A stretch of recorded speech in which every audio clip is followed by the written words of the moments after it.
Dulu namaku bergema di pengeras suara, memecah barisan polisi, dan menyatu dalam keringat ribuan massa.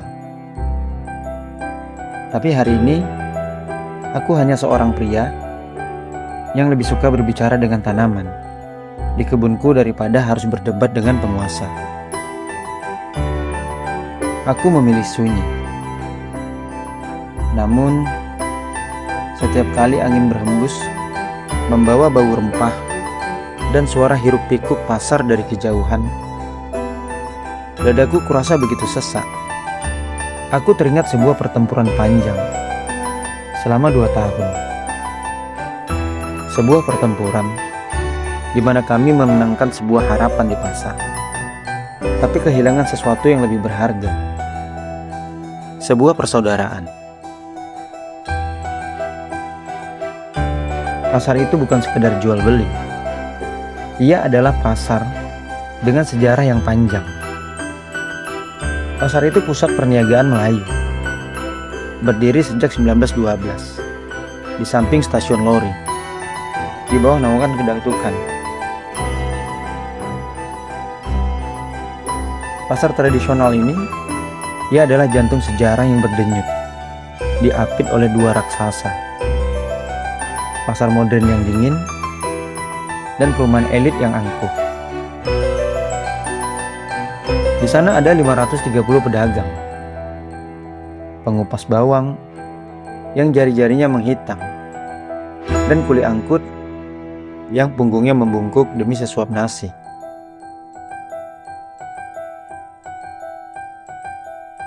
Lalu secari kertas datang. Pemerintah kota menetapkan tanah itu menjadi jalan. Mereka menyebut pasar itu pasar ilegal. Di mata mereka, sejarah 100 tahun hanyalah aspal.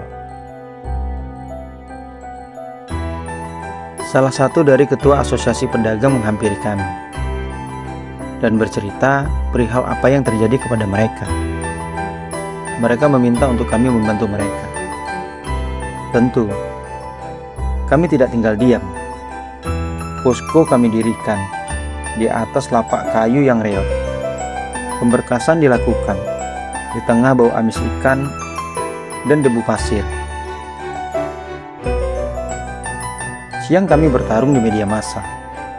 Malam, kami rapat aliansi hingga fajar. Surat-surat kami kirimkan kemana saja. DPRD, Komnas HAM, hingga ke meja presiden. Aku ingat betul bagaimana kami menghadang alat berat. Wajah-wajah pedagang yang ketakutan memandangku seolah aku adalah nabi penyelamat mereka. "Hidup rakyat!" teriak mereka setiap kali aku berjalan di antara kios pedagang. Saat itu, aku merasa kami adalah satu keluarga besar yang tak akan pernah terpisah oleh apapun. Upaya kami menemui jalan terjal. Rapat dengar pendapat di gedung DPRD berakhir buntu. Perda sudah diketuk, jalan harus dibangun. Kami bergerak lebih cerdas. Kami membawa masalah ini ke Menara Gading Akademisi, di Fakultas Ilmu Budaya, sebuah universitas ternama. Kami menggelar seminar nasional. Tokoh nasional hadir. Dekan membuka acara. Rekomendasi epik pun lahir. Namun, kursi pemerintah tetap kosong. Mereka menutup telinga. Kami sungguh kelelahan. Dana menipis, tenaga habis. Tapi melihat ibu-ibu penjual bawang yang menggantungkan harapannya kepadaku, aku tidak punya pilihan selain terus berjalan.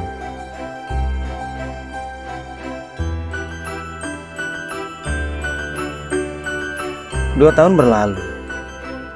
Nyata terakhir kami bukanlah batu atau teriakan, melainkan legal drafting dan perubahan peruntukan. Kami menyusun naskah akademik izin agar pasar ini menjadi legal dan bisa menyumbangkan PAD dan menyumbangkan pendapatan asli daerah. Kami bertarung di atas kertas, membuktikan bahwa pasar ini lebih berharga bagi negara jika tetap berdiri sebagai pasar resmi daripada sekadar menjadi jalan. Dan akhirnya keajaiban itu pun datang. Perjuangan panjang itu menang. Pasar itu diresmikan, statusnya legal. Kemenangan mutlak bagi rakyat.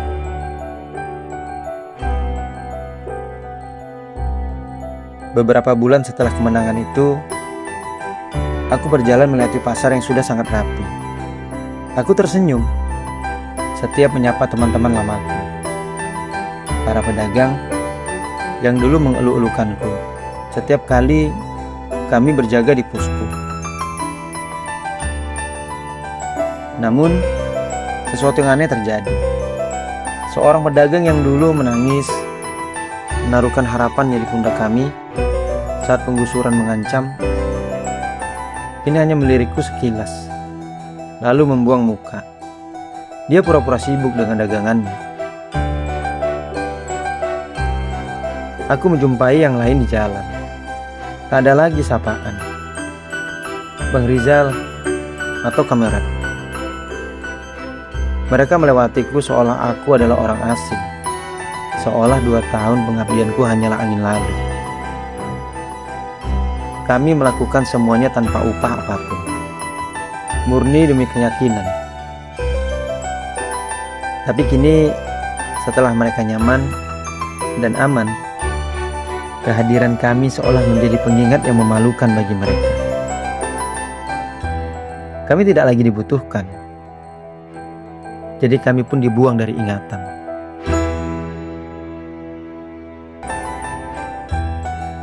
Aku kembali ke kebunku, mengubur kenangan itu bersama benih yang kutanam. Aku dan kawan-kawan tidak menyesal, sama sekali tidak. Karena tujuan kami adalah menyelamatkan pasar, bukan memanen terima kasih. Tapi aku sungguh tertegun. Betapa cepatnya hati manusia bisa berubah saat kepentingannya sudah terpenuhi. Kini, biarlah sejarah pasar itu tetap berdiri tegak, meski namaku sudah terhapus dari sana. Pesanku, jangan berjuang untuk dipuji, karena pujian adalah upah yang fana. Berjuanglah karena itu benar, meski pada akhirnya kamu harus pulang dalam kesunyian yang paling dalam.